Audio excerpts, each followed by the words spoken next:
வணக்கம். வாங்க சமைக்கலாம். இன்றைக்கி என்ன நம்ம சமைக்க போகிறோம் அப்படின்னா வெண்பூசணி கூட்டு. இது ரொம்ப சத்து நிறைந்த காய். இது ஆன்மீக ரீதியாகவும் ரொம்ப முக்கியத்துவம் மிக்க காய். இது வாராகிக்கு ரொம்ப பிடித்த நெய்வேத்தியம். அது அஷ்டமி பஞ்சமி போன்ற நாட்களில் இந்த மாதிரி பூசணிக்காயில் செய்த பொரியலோ கூட்டோ அல்லது சாம்பார் அந்த மாதிரி எது உங்களால் முடியுமோ அதை செஞ்சு வைக்கலாம். அது மட்டும் இல்லாமல் இது உடம்புக்கும் ரொம்ப ரொம்ப நல்லது.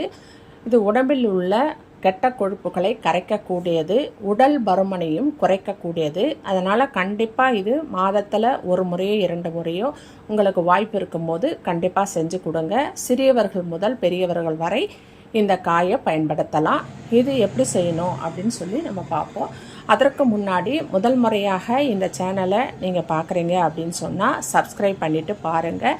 பக்கத்தில் இருக்கிற பெல் பட்டனை அழுத்துங்க. நான் தினந்தோறும் ஒரு பதிவு போடுவேன். அது உங்களுக்கு பயனுள்ளதாக இருக்கும். சரிங்களா? இப்போ பார்ப்போம் எப்படி செய்யணும் அப்படின்னு சொல்லிட்டு. முதல்ல ஒரு குக்கர் எடுத்துக்கோங்க. அந்த குக்கரில் ஒரு 1/2 கப்பு பைத்தம்பருப்பு, அதாவது பாசிப்பருப்பு, 1/2 கப்பு கடலப்பருப்பு ரெண்டையும் ஒன்றா கொட்டி நல்லா தண்ணி விட்டு கழுவி சுத்தப்படுத்திக்கோங்க. அதுக்கப்புறம் அதில் ஒரு 1/2 கிளாஸ் அளவு தண்ணி விட்டுக்கோங்க. தண்ணி விட்டுட்டு பூசணிக்காய் 1 கிலோ இல்லை 2 கிலோ சைஸில் சின்ன பூசணிக்காயாக பார்த்து வாங்கிக்கோங்க.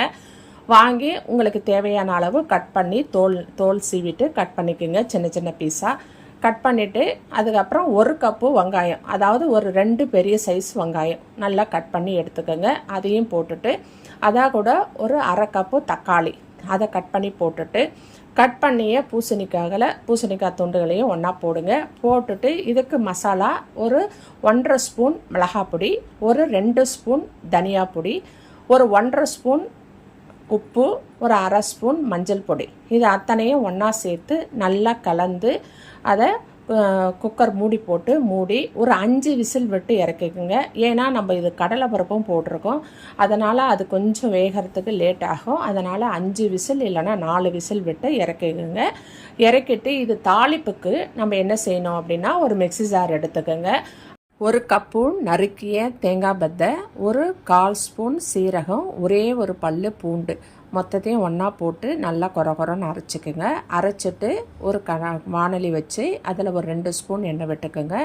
எண்ணெய் விட்டுட்டு அதில் ஒரு 1/2 ஸ்பூன் கடுகு போட்டு அதுக்கப்புறம் இந்த அரைச்ச தேங்காய் விழுதையும் சேர்த்து அதான் கூட கொஞ்சம் கருவேப்பிலையும் போட்டு நல்லா வதக்கி அதில் நம்ம குக்கர்லேருந்து எடுத்த அந்த பூசணிக்காயையும் சேர்த்து ஒன்றா அதை கலக்கணும். கலந்து அந்த தேங்காய் பூசணிக்காய் பருப்பு எல்லாமே ஒன்றா மிக்ஸ் ஆகும். ஒரு 2 நிமிஷம் இருந்தால் போதும். ஏன்னா தேங்காய் போட்டு ரொம்ப நேரம் கொதிக்கக்கூடாது. அதனால் 2 நிமிஷம் நல்லா கிளறி கொடுங்க.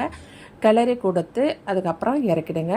இதை நீங்கள் அப்படியே கப்பில் போட்டு சாப்பிட்லாம். அப்படியே சாதம் போட்டு கொஞ்சம் நெய் போட்டுக்கோங்க. நெய் போட்டு இதை கூட்டை போட்டு பிசைஞ்சு குழந்தைங்களுக்கு கொடுத்தீங்கன்னா ரொம்ப டேஸ்ட்டாக இருக்கும். பெரியவங்களும் சாப்பிட்லாம்.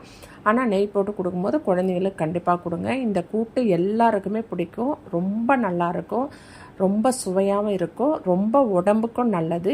இது உடம்புக்கும் சரி, ஆன்மீகத்துக்கும் சரி, வீட்டுக்கும் சரி, இது ரொம்ப ரொம்ப ரொம்ப நல்ல ஒரு காய். இது கண்டிப்பாக இதை நம்ம பயன்படுத்தணும்.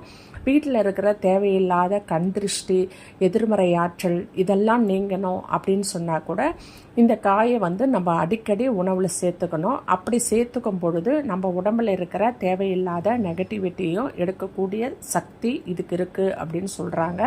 அதனால் எதுவாக இருந்தாலும் சரி, இது ஆன்மீகமாக இருந்தாலும் சரி, நம்ம உடல் வலிமையாக இருந்தாலும் சரி, எல்லாத்துக்கும் சிறந்த காய் இது. அதனால் கண்டிப்பாக நம்ம முடிஞ்ச வரைக்கும் இதை அடிக்கடி நம்ம பயன்படுத்த பார்ப்போம். சரிங்களா? கண்டிப்பாக இந்த மாதிரி ஒரு முறை ட்ரை பண்ணி பாருங்கள். உங்கள் எல்லாருக்குமே இது பிடிக்கும்.